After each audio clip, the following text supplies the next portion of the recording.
अस्सलामुअलैकुम वरहमतुल्लाहि वबरकातुहू। Welcome class, मैं मुज़म्मिल हुसैन आपसे मुखातिब हूँ। इस चैनल पर तमाम क्लासेस की मैथमेटिक्स से रिलेटेड वीडियोस आप सुन पाएंगे और आज के लेक्चर में हम काफ़ी इंपॉर्टेंट मसला नंबर 2 जो है वो डिस्कस करने वाले हैं। तो स्टूडेंट, इससे पहले हमने मसला नंबर 1 को डिस्कस किया है और मसला नंबर 1 अगर आपको समझ आया है तो काफ़ी ज़्यादा इसमें आसानी हो सकती है हमारी मसला नंबर 2 में, क्योंकि ये मसला नंबर 2 है हमारा, ये मसला नंबर 1 का अक्स मसला है, उसका रिवर्स है। तो अगर आपने मसला नंबर 1 को अच्छे से डिस्कस किया है, समझा है, सुना है, तो आपको इंशाल्लाह ये बहुत जल्द समझ आ जाएगा और आसानी से समझ आ जाएगा। अगर आपने अभी तक नहीं मसला नंबर 1 को समझा तो पहले मसला नंबर 1 को समझिएगा और फर्दर फिर आपको मसला नंबर 2 जो है वो समझना आसान हो जाएगा। तो मसला नंबर 2 में जो स्टेटमेंट गिवन है हमारे पास, सबसे पहले जो इंपॉर्टेंट चीज़ होती है, जो इंपॉर्टेंट थिंग होती है वो ये इसकी है स्टेटमेंट। ये जो स्टेटमेंट गिवन होती है ये हमारे एग्जाम में गिवन होती है, ये वाली स्टेटमेंट यहाँ से। तो ये जो स्टेटमेंट है इसको समझना काफ़ी ज़्यादा इंपॉर्टेंट है। इस स्टेटमेंट में क्या पूछा है, उसने क्या बताया है, ये जानना बहुत ज़रूरी है। अगर आप ये पता लगा लेते हैं कि हमें क्या क्या चीज़ उसने बता दी है, कौन सी चीज़ हमसे पूछ रहा है, तो बस ये आपके लिए मसला जो है ये मसला नहीं रहेगा, क्योंकि आपको पता चल गया कि मालूम क्या है आपको और मतलूब क्या है। तो जब पता चल जाता है किसी भी चीज़ का तो वो कुछ भी मुश्किल नहीं रहता। तो पहले हम पता करते हैं कि हमें क्या चीज़ वो बता रहा है और क्या चीज़ हमसे पूछ रहा है। तो अगर एक नुक्ता किसी कता खत के सिरों से क्या हो मुसाविल फासला हो तो, दोबारा से देखिए यहाँ से, अगर एक नुक्ता किसी कता खत के सिरों से मुसाविल फासला हो तो वो इस कता खत के अमुदी नासब पर वाक़ई होगा। दो इसे इसके बन रहे हैं स्टेटमेंट के। फर्स्ट ऑफ ऑल, अगर एक नुक्ता, कोई एक नुक्ता है जो किसी कता खत के सिरों से क्या है मुसाविल फासला हो तो, ये हमें बता रहा है कोई नुक्ता है जो कता खत के क्या है सिरों से मुसाविल फासला है। तो हमें ये साबित करना है कि वो जो नुक्ता है वो कता खत के अमूदी नासब पर वाक़ई होगा। तो देखिए स्टूडेंट, मसला नंबर 1 का अक्स हमें बता दिया उसने। अब हम क्या करते हैं, मालूम से और मतलूब से दोनों से मिला के फर्स्ट ऑफ ऑल हम डायग्राम को कंस्ट्रक्ट करते हैं, बनाते हैं। ये काफ़ी इंपॉर्टेंट होती है डायग्राम ये बनाना, इसके भी मार्क्स होते हैं, नंबर होते हैं अलग-अलग हर पार्ट के। ये डायग्राम के अलग से होते हैं, मालूम, मतलूब और अमल, इन सारी चीज़ों के सेपरेटली जो है वो क्या होते हैं, इसके नंबर होते हैं। तो फर्स्ट ऑफ ऑल स्टेटमेंट को ध्यान में रखते हुए फर्दर इसकी क्या करते हैं, इसकी डायग्राम फर्स्ट ऑफ ऑल इसकी कंस्ट्रक्ट कर लेते हैं। तो स्टेटमेंट को सबसे पहले देखें, इसमें क्या चाहिए, हमें कता खत चाहिए। नुक्ता किसी कता खत के सिरों से मुसाविल फासला हो तो मीन्स के यहाँ से हम पहले कता खत ड्रा करते हैं ए बी हमने एक कता खत ड्रा कर लिया मुनासिब स्केल की हेल्प से, और एक नुक्ता लेना है हमने इसके ऊपर, एक ऐसा नुक्ता लेना है जो इसके सिरों से क्या हो, मुसाविल फासला हो। तो स्टेटमेंट के मुताबिक हमने यहाँ पे एक नुक्ता ड्रा कर लिया पी, और पी जो है वो एक ऐसा नुक्ता लेना है, वो किस तरह का होना चाहिए, मुसाविल फासला होना चाहिए। तो ये कता खत ए बी का जो ए सिरा और बी सिरा है, ये नुक्ता दोनों से क्या है, मुसाविल फासला, मीन्स कि ये जो डिस्टेंस है इसका पी से ए और पी से बी, ये आपस में इक्वल लेना है। और फर्दर इसको क्या करते हैं, नुक्ता पी को ए बी कता खत के वस्ती नुक्ता से अमली तौर पे हम इसको मिला देते हैं, या एज ए अमल जो है काम कर लेते हैं अपनी तरफ से। अब देखिए ये डायग्राम के बाद क्या करते हैं, इसको हम जो चीज़ें मालूम आती है तरतीब के हिसाब से मालूम में लिखते हैं। तो स्टेटमेंट में मालूम हमें क्या था, सबसे पहले देखें, अगर एक नुक्ता किसी कता खत के सिरों से मुसाविल फासला हो तो यहाँ से यहाँ तक जो स्टेटमेंट हमने बनाई है इसके अकॉर्डिंग एक हमारे पास कता खत है ए बी एक कता खत है, एक नुक्ता ऐसा है कि पी से ए मतमासल है पी से बी, ये हमें स्टेटमेंट बता रही है। देखिए दोबारा से, ए बी हमारे पास क्या है, कता खत है, पी से ए और पी से बी ये ऐसा नुक्ता है इसके ऊपर, ये चीज़ हमें मालूम है। तो हमें मतलब ये है कि ये जो नुक्ता है यहाँ पे पी, ये कता खत ए बी के अमूदी नासब पर वाक़, ये जो नुक्ता पी है ये ए बी के अमूदी नासब पर वाक़, ये हमें मतलूब में लिखना है। अब अमल में हमने कौन सा काम किया है, पी नुक्ता को ए बी के यानी कता खत ए बी के वस्ती नुक्ता से मिलाया है। अब इन तमाम चीज़ों को हम साबित करेंगे कुछ बयानात और कुछ दलाइल के ज़रिए से। तो कंस्ट्रक्ट करते हैं इसके बयानात और दलाइल। अब डायग्राम में हमारे पास दो तरह की ट्राइंगल्स आ रही है, एक ट्राइंगल है ए सी पी और बी सी पी। हम ये दोनों की मुताबिकत लेकर चलते हैं, ट्राइंगल ए सी पी और बी सी पी की हमने क्या ले लिया, मुताबिकत ले ली है, और इनको अब हम मुतमासल साबित करने के लिए कुछ वर्क करेंगे, मीन्स कि इनकी कुछ साइड्स या जावियों को आपस में बराबर साबित करने की कोशिश करते हैं।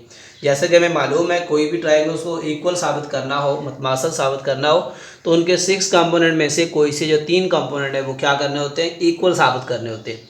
तो देखिए फर्स्ट ऑफ ऑल हमारे पास जो P से लेकर A तक डिस्टेंस है और P से B तक का जो डिस्टेंस है इस पॉइंट का, नुक्ते का, वो हमें मालूम में गिवन है ऑलरेडी कि वो क्या है, मसावी है। सिरों से क्या है, ये नुक्ता कता खत के बराबर फासले पर है। तो ये चीज़ हमें पहले से गिवन है, मीन्स के P से A तक मुतमासिल है P से A तक। और अब ये कैसे हमने लिखा है, क्योंकि ये हमें दलाइल में राइट कर देना है कि ये हमें मालूम था पहले से, तो हमने इसके दलाइल में लिख देना है ये मालूम है। अब ये एक साइड तो हमें साबित कर दी दोनों की इक्वल होगी। अब और सेकंड कोई कोशिश करते हैं, तो वो उसमें हमें नज़र आ रहा है P से C तक, ये जो बीच में इसकी साइड है P से लेकर C तक, ये क्या आ रही है, P से लेकर C तक, ये दोनों की कॉमन साइड नज़र आ रही है हमें। तो हम लिख सकते हैं PC और PC। ये क्यों लिखा है, क्योंकि ये इनकी दोनों की दलाइल में इसका हम क्या राइट करेंगे, PC P से इक्वल क्यों है, क्योंकि ये कॉमन साइड है, इसकी मुश्तरक साइड है, इसलिए हम इसको लिख देंगे ये PC PC के मुतमासिल है। हमने सेकंड साइड भी इसकी इक्वल्स राइट कर दिए। अब इसके बाद आता है फर्दर इसकी नेक्स्ट हमने एक और कोई जाविया या साइड को साबित करना है। तो डायग्राम में हमने चूंकि P को नुक्ता C के AB के वस्ती नुक्ता से मिलाया है, तो जब भी वस्ती नुक्ता से हम मिलाएंगे तो उसके दो पार्ट बनेंगे, A से लेकर C तक और C से लेकर B तक। ये दोनों आपस में मुतमासिल हैं क्योंकि ये नुक्ता वस्ती नुक्ता है C। तो A से लेकर C तक और B से लेकर C तक ये हमने बराबर लिख दिया, मुतमासिल लिख दिया।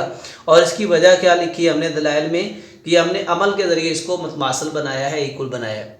अब ये तीन साइडें हमने इसकी बराबर साबित कर दी दोनों ट्राइंगल में। अब ये तीन साइड्स इक्वल आ गई, मीन्स के 6 कंपोनेंट में से कोई से 3 अगर आ जाए, 3 साइड्स आ जाए, जाविया आ जाए, कोई से जाविया साइडें आ जाए, तो हमने 3 साइड्स को इक्वल साबित कर दिया है। तो लिहाजा ये जो हमारी मुताबिकत थी ये मुतमासिल में कन्वर्ट कर देंगे। मीन्स कि ये जो मुताबिकत है हमारी मुसल्लस ABC और BCP, ये क्या है, ये मुतमासिल हो गई दोनों। ये ज़िला ज़िला ज़िला जो है ये मुतमासिल हो गया सेकंड मुसल्लस के तीनों ज़िले, तो ये आपस में मुताबिकत रखते हैं इस लिहाज से। तो इन अगर ये मुतमासिल हैं तो इनके जो जाविये हैं मुतमासिल मुसल्सलों के वो भी क्या होंगे, डेफिनेटली इक्वल होंगे। तो इस रिज़ल्ट का यूज़ करते हुए मुतमासिल मुसल्सलों के मुतनाज़रा जाविये भी क्या होते हैं, बराबर होते हैं। तो लिहाजा हम लिख सकते हैं जो हमारे पास जाविया है ACP ये मुतमासिल है जाविया BCP। अब ये चूँकि किसी मुतमासिल मुसल्सल के मुतनाज़रा जावी हैं, लेकिन ये दोनों का जो सम, लेकिन इन दोनों का सम मेजरमेंट जाविया ACP प्लस BCP अगर हम दोनों को प्लस करें तो ये 180 बनता है। इसकी दलाइल में हम क्या लिख सकते हैं, चूँकि ये सप्लीमेंट्री जावी है, ये दलाइल में लिखेंगे इन दोनों का जो सम है, जो मजमू है, वो हमारे पास कितना आ रहा है, 180 डिग्री आ रहा है। अब इसको फर्दर देखें, 180 दोनों का सम आ रहा है, तो इन दोनों के अकॉर्डिंग ये दोनों जाविये इक्वल हैं। तो दो एक जैसे जावियों का सम अगर 180 हो तो एक सिंगल जाविये का मीन्स के जाविया ACP और मेजरमेंट जाविया BCP अलग-अलग सम दोनों का अलग-अलग 90 डिग्री होगा। मीन्स के एक जाविया उनमें से हमारे पास इन दोनों नताइज का यूज़ करते हुए हम लिख सकते हैं कि जाविया ACP या फिर जाविया BCP ये क्या है, 90 के इक्वल है। ये नताइज 1 और 2 की रूह से ये हम इसके दलाइल में राइट करेंगे। अगर ये 90 है तो इट मीन्स कि जो हमारा P नुक्ता है वो P से लेकर C तक जो है वो ख़त जो हमने अमल के ज़रिए बनाया था वो अमूद बन गया किसके ऊपर, AB के ऊपर। ये हमने साबित कर देना, C पे क्या बन रहा है जाविया, 90 का बन रहा है।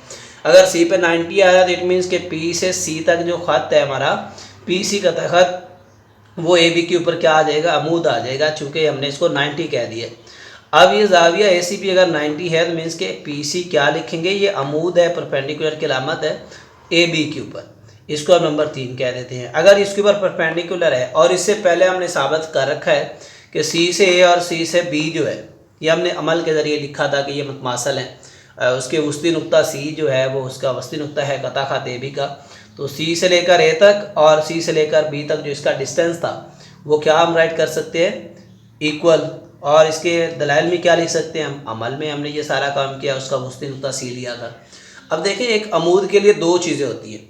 जो अमूद होता है वो किसी भी कता ख़त पे क्या होता है, एक तो वो 90 का एंगल बना रहा होता है, परपेंडिकुलर होता है उसके ऊपर, और दूसरा वो उसके वस्ती नुक्ता में से गुजरता है। ये हमने पहले मसला में इसको डिस्कस किया था कि किसी कता ख़त का अमूदी नासफ एक ऐसा ख़त होता है जो उसके वस्ती नुक्ता में से भी गुजरे और उसके ऊपर अमूद भी हो। तो ये दोनों शर्तें जो इसकी पूरी हो रही है यहाँ पे, एक तो वो उसके वस्ती नुक्ता में से भी गुजरा है AB के, और दूसरी बात कि अमूद भी है, और जो नुक्ता है वो इस अमूद के ऊपर भी हमने साबित कर दी है।